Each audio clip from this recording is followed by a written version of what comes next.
Tabe, Assalamualaikum warahmatullahi wabarakatuh. Ya, karena tadi yang pertama terlalu cepat, sekarang kita membahas gini-gini. Undang-undang yang mengatur tentang tenaga kerja, itu asal muasalnya ada satu, yaitu Undang-Undang Nomor 13 Tahun 2003. Nah, tapi sejalan dengan kemauan pemerintah untuk mengadakan reformasi birokrasi, maka di dalam Omnibus Law ada beberapa undang-undang yang dirubah secara sekaligus, termasuk di dalamnya Undang-Undang 17 2003. Nah, untuk mengetahui lebih jelas apa itu sebenarnya Omnibus Law, sekalian aja kita bahas ya. Seperti apa? Bentar. Saya share screen dulu. Hukum-hukum ini dia, Omnibus Law. Oke, saya play dulu. Play. Oke. Kita akan bicara tentang Undang-Undang Nomor 11 Tahun 2020 tentang Cipta Kerja.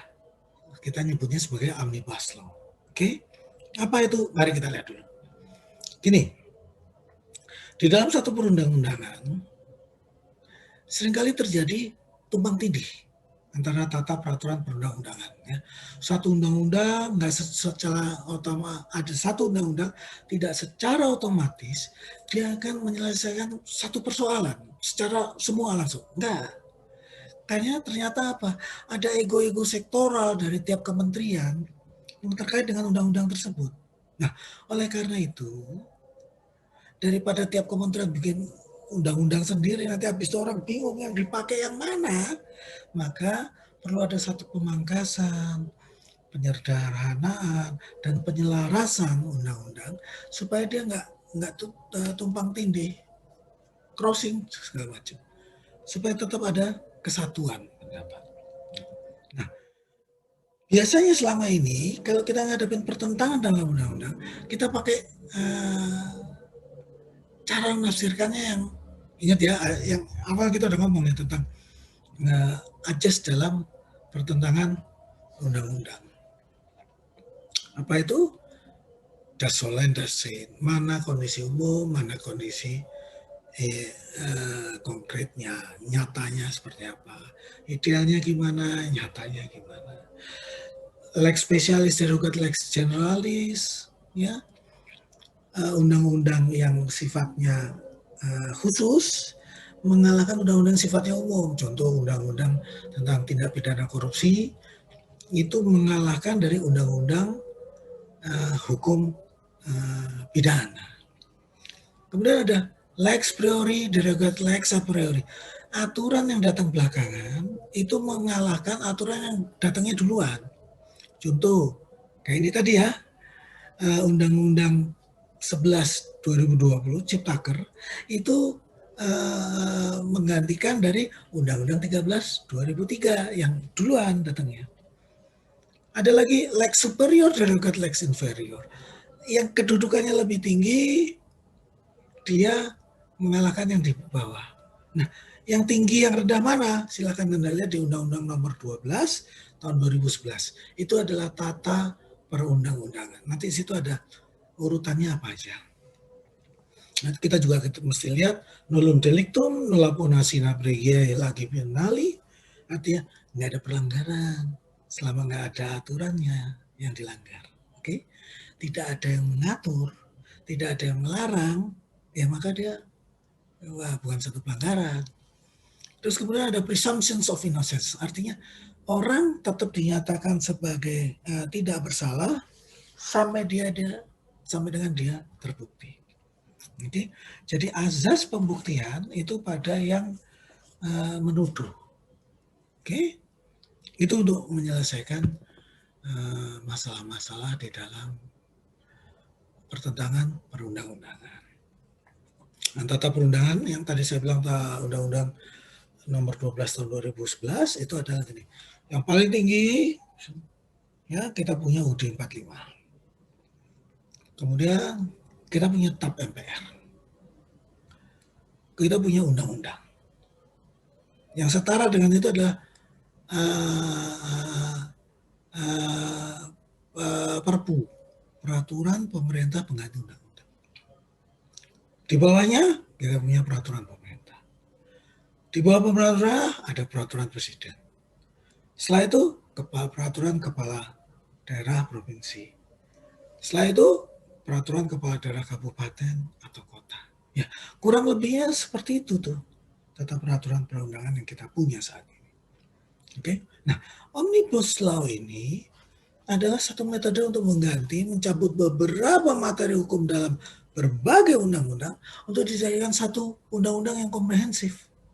Undang-undang yang existing tadi masih tetap berlaku, kecuali sebagian pasal atau materi hukumnya yang diganti atau dinyatakan tidak berlaku oleh Omnibus Law ini. Undang-undang yang existing ini dinyatakan tidak berlaku apabila materi pasal atau materi hukum yang diganti atau dinyatakan tidak berlaku merupakan inti dari undang-undang tersebut. Ya, kalau cuma yang ecek, nah itu dia masih tetap berlaku. Tapi kalau intinya mengatur tentang satu hal dan itu kemudian diganti oleh Omnibus Law, maka undang-undang existing tadi dinyatakan tidak berlaku lagi. Oke?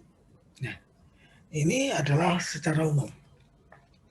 Undang-Undang Cipta Kerja disahkannya tanggal 5 November 2020. Ada 15 bab, 186 pasal, 1187 halaman. Ada 114 pasal yang memiliki sanksi pidana, ada 8 pasal yang memiliki sanksi administratif. Yang lainnya adalah ketentuan-ketentuan biasa. Oke. Undang-Undang Cipta Kerja itu memiliki 11 klaster pembahasan. Secara umum, dia mengubah 31 pasal, menghapus 29 pasal, mensisipkan 13 pasal baru. Terutama dalam hal ini adalah yang terkait dengan undang-undang ketenagakerjaan. Ya. Kalau secara total, Undang-Undang Cipta Kerja ini mengubah setidaknya 80 undang-undang dan melakukan revisi pada 1.200 pasal sekaligus. Jadi kalau Anda bilang persiapannya itu ruwet, ya memang ruwet ya. Dibilang adakah orang yang menguasai Undang-Undang Cipta Kerja? Ya ada, tapi tidak bisa cepat. Gimana? Bos, 1187 halaman, bos. 186 pasal itu geleng-geleng loh, Pak. Ya. Ingat loh ya, pasal loh ya. Karena nanti di bawahnya ada ayat-ayat lagi. Ya. Seperti apa? Nanti kita sampai ke situ. Oke? Nah, ini adalah 11 klasternya dari Cipta Kerja. 1, tentang perizinan. 2, persyaratan investasi. 3, ketenagakerjaan. 4, kemudahan, pemberdayaan, dan perlindungan UMKM. 5, kemudahan usaha. 6, dukungan riset inovasi. Ya. 7, administrasi pemerintah. 8, pengenaan sanksi. 9, tentang pengadaan lahan yang seringkali ruwet itu. 10, investasi dan proyek pemerintah, dan yang ke-11 adalah kawasan ekonomi. Ini contoh ya, peraturan turunan dari Undang-Undang Cipta Kerja tadi, yang merubah 1.200 pasal tadi. Ini contoh. Yang di klaster 1, perizinan kegiatan usaha, itu ada 15 peraturan pemerintah. Koperasi UMKM serta BUMDes 4 peraturan pemerintah. Investasi ada 5 peraturan pemerintah dan 1 peraturan presiden. Ketenagakerjaan ada 4 peraturan pemerintah. fasilitas fiskal 3, dan seterusnya. Anda bisa lihat sendiri ya. Apa itu? Wah, ini silakan Anda lihat nih. Waduh, sampai capek tuh. BUMDes, ini contoh nomor-nomornya ya dari sini ya. Pengadaan tanah, penyelenggaraan kehutanan, pertanian, administrasi, semua ada sih. Oke.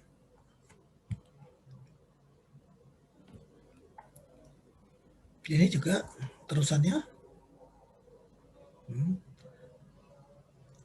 Tenaga kerjaan contoh nih, tenaga kerja asing,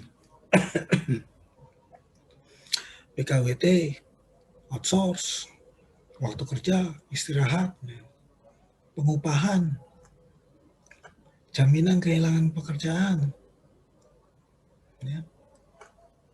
Itu yang untuk si siapa namanya, klaster tenaga kerja. Oke, ini adalah daftar peraturan presidennya. Ya. Nah, mari kita lihat secara spesifik di bab 4, yaitu klaster ketenaga kerjaan.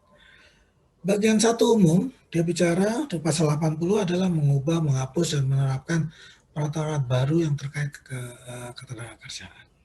Bagian 2, pasal 81 merubah ketentuan 13 Undang-Undang 13 2003 tentang ketenaga kerjaan. Bagian 3, pasal 80 dia jenis-jenis program jaminan sosial. Apa ini yang dirubah? Undang-Undang 40 2004 tentang sistem jaminan sosial nasional. Pasal 83 di bagian keempat itu tentang ngomong badan penyelenggara jaminan sosial. Merubah ketentuan Undang-Undang 24 tahun 2011 tentang badan penyelenggara jaminan sosial. Pasal 84 perlindungan tenaga kerja migran Indonesia. Merubah ketentuan Undang-Undang 18 tahun 2017 tentang perlindungan tenaga migran Indonesia. Mari kita lihat upah minimum. Ya. Inti dari perubahan yang pertama itu ada upah minimum hanya berlaku untuk pekerja baru yang kurang dari 1 tahun. Oke? Ingat ya, belum berkeluarga 1 tahun. Setelah itu dia harus ngikutin struktur upah yang ada. Artinya apa? Tidak boleh UMP. Nah, tapi kalau untuk industri padat karya gimana? Boleh ngasih upah minimum tersendiri. Ya. Kenapa? Supaya pengusahanya tetap bisa hidup. Kalau dipaksa pengusahanya gulung tikar, ya nanti karyawannya ya saya ikut gulung tikar juga. Maka untuk kepentingan bertahan hidup, boleh dia di bawah upah minimum. Boleh sekarang menggunakan skema upah per jam, ya, nggak harus per minggu, nggak harus per hari, nggak harus per minggu, nggak harus per bulan, bisa mulai dari per jam. Ya. Terus ada jenis-jenis pekerjaan baru yang diperbolehkan, ya, seperti konsultan, part time. Ya. Kenapa? Ini supaya lebih terbuka terhadap jenis pekerjaan-pekerjaan baru. Ya, ingat ya adanya ekonomi digital ya. Kemudian upah berbasis jam kerja yang dihitung per jam tadi itu juga tidak boleh menghilangkan ketentuan upah minimum. Ya, jangan dijadikan akal-akalan supaya upah minimumnya jadi hilang. Enggak, tetap harus ada. Nah, kalau upah berbasis jam nggak diatur, maka pekerja nggak mendapatkan perlindungan upah. Oke? Itu tentang upah minimum. Bagaimana tentang PHK? pemerintah menambahkan jaminan kehilangan pekerjaan. Ini baru nih. Kalau di PHK ada jaminannya supaya buruh itu, pekerja itu nggak terus bingung kalau di PHK. Setidaknya ada kayak asuransinya gitu. Nggak banyak sih, tapi lumayan lah supaya nggak bingung nol total gitu. Apa itu? Bentuknya dikasih duit, cash benefit. Yang kedua apa? Dikasih pelatihan, vocational training, keahlian-keahlian. Ya. Yang ketiga, dikasih job placement access, dikasih kesempatan, dikasih info untuk ditempatkan di pekerjaan-pekerjaan yang baru. Gimana caranya jaminan kehilangan pekerjaan ini tidak nambah iuran bagi pekerjanya sama perusahaan. Nah ini nanti urusan siapa? Urusan pemerintah. Ya. Nah kalau perusahaan karyawan tadi dapat JKP, apakah hak yang lainnya hilang? Enggak, dia tetap dapat jaminan sosial lainnya. Apa? Kecelakaan kerja, jaminan hari tua, jaminan pensiun, jaminan kematian. Tetap dikasih. Nah, kalau pekerja kontrak gimana? Pekerja kontrak itu PKWT atau PKWTT? PKWT, waktu tertentu. Ya. Diberinya dalam bentuk kompensasi pada saat terjadinya PHK. Ya. Jadi tetap ada perlindungannya. Oke. Nah, bagaimana tentang perlindungan pekerjaan perluasan lapangan kerja? Ada dua aturan tambahan tentang PKWT sama outsourcing. Aturan tambahan. PKWT kontrak itu dia akan dapatkan hak dan perlindungan sama dengan PKWTT, karyawan tetap. Antara lain upah, jaminan sosial, perlindungan K3, hak atas kompensasi kalau terjadi PHK. Terus kemudian adanya revolusi industri 4.0 menimbulkan pekerjaan-pekerjaan baru yang sifatnya kreatif digital. Pada pekerja-pekerja di sektor ini tadi, yang kontrak, dia akan dapatkan hak dan perlindungan yang sama dengan karyawan tetap. Ya. Bagaimana dengan alih daya outsourcing? Untuk tenaga outsource, alih daya yang bekerja sebagai pekerja kontrak, diberikan hak perlindungan sama. Ya. Nah, ini. Oke. Anda tahu alih daya itu sama kontrak itu bedanya? Kayaknya mulai bingung. Gini. Upamanya BCA itu ada satpam di situ. Kalau Anda lihat, itu satpam itu karyawan BCA. Bukan. Satpam itu adalah karyawan PT Rintis. Oke. Lah, PT Rintis ini siapa? PT Rintis ini adalah perusahaan alih daya satpam di BCA. Jadi satpam BCA punya kontrak dengan pengusaha alih daya Rintis. Nah sudah, lah nanti Rintis punya kontrak juga PKWT dengan tenaga satpam. Orang ini kerjanya di mana? Di kantor BCA. Pakai seragamnya apa? BCA. Tapi sesungguhnya dia adalah karyawannya PT Rintis. Dapat ya? Satpam tadi itu bisa jadi adalah PKWT-nya dari PT Rintis. Tapi dia bukan PKWT-nya dari BCA. PKWT dari PT Rintis. Lah, hubungannya BCA sama PT Rintis apa? PT Rintis itu adalah perusahaan alih daya Satpam untuk BCA. Ya, dapat ya? Dapat lah. Agak root memang, pelan-pelan kalau perlu diulang lagi, Anda akan paham apa maksudnya.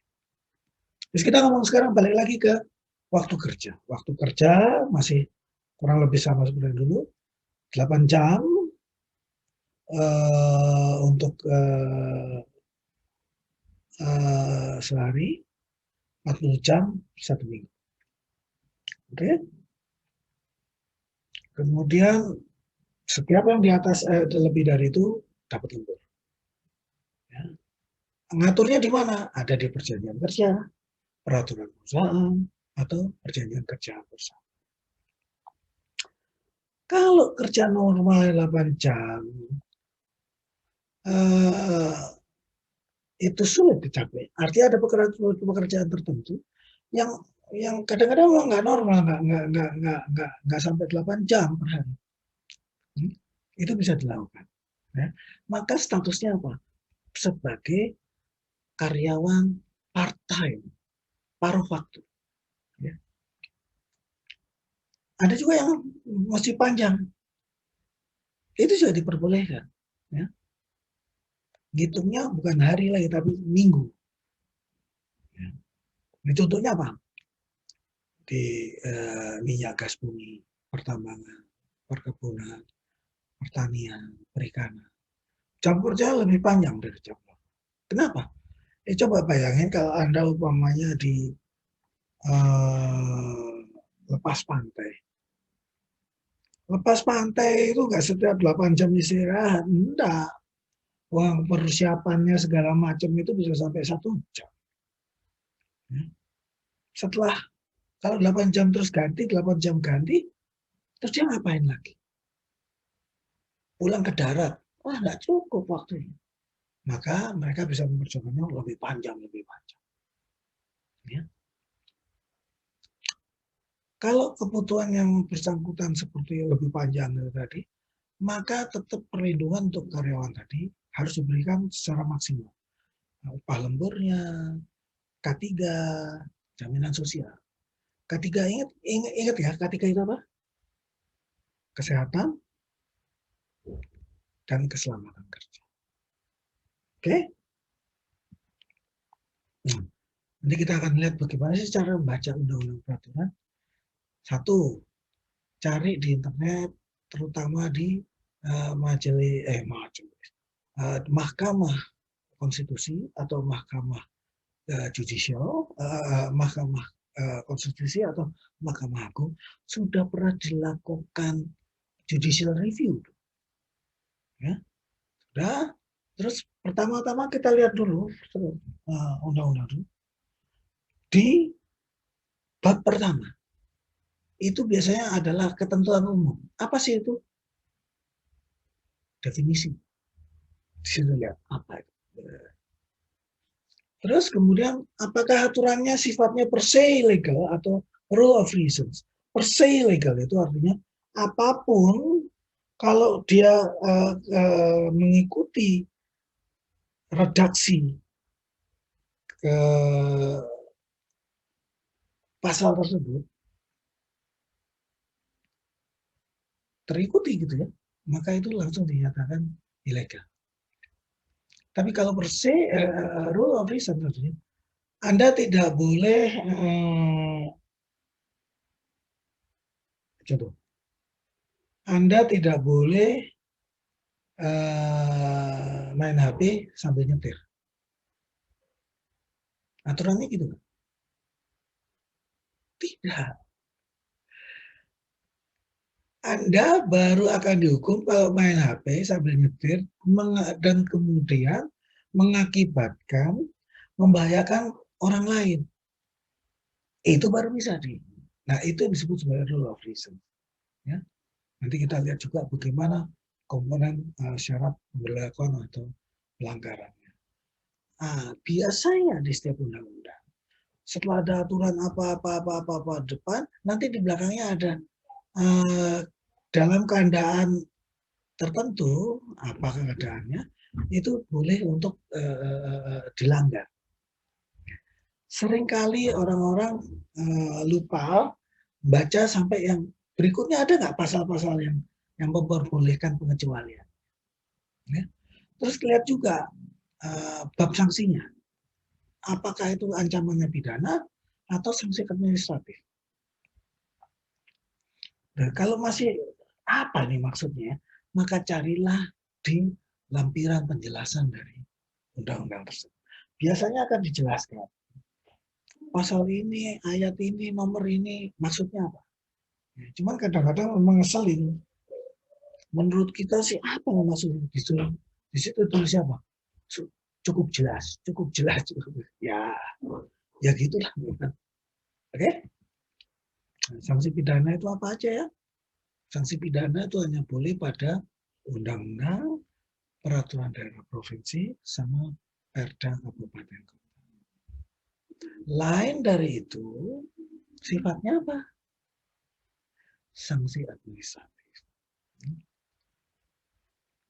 Itu juga paling lama 6 bulan pidananya. Dendanya 50 juta maksimum. Oke? Jadi itu adalah hal yang menjadi bagian untuk membuka wawasan Anda di Undang-Undang 13 2003 diperbarui dengan Undang-Undang 11 2020 Cipta Kerja. Dan bagaimana sih melihat Omnibus Law tadi maupun undang-undang yang lainnya. Oke, saya rasa demikian. Segala pertanyaan silahkan digeser ke forum diskusi. Tetap semangat. Mohon maaf lahir batin. Walal muwafiq ila aqwamit thoriq. Assalamualaikum warahmatullahi wabarakatuh. Ya, sampai jumpa ya.